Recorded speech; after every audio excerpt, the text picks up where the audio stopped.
السلام عليكم واهلا وسهلا ومرحبا بكم عند خالتي زبيده. اليوم وجدت كيكه ديال المقله اقتصاديه، الحق عمري ما زعمت عليها، اول مره غادي نصوبها، بالحق جات الروعه. هانتو بسم الله، نبداو على بركه الله. عندي بيضه هنايا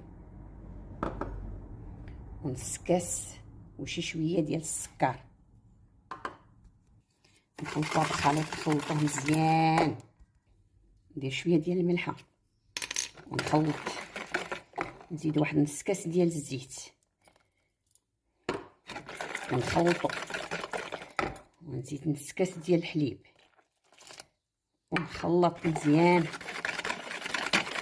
وندير شويه د لافاني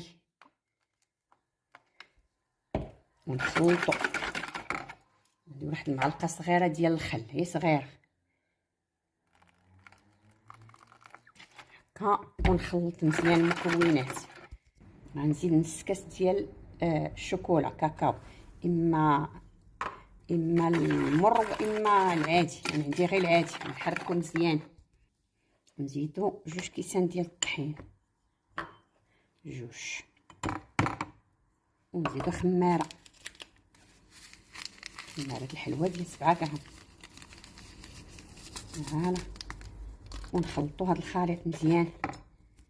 عندي هنا مقله تكون ما كتلصقش من الاحسن، وندهنوها.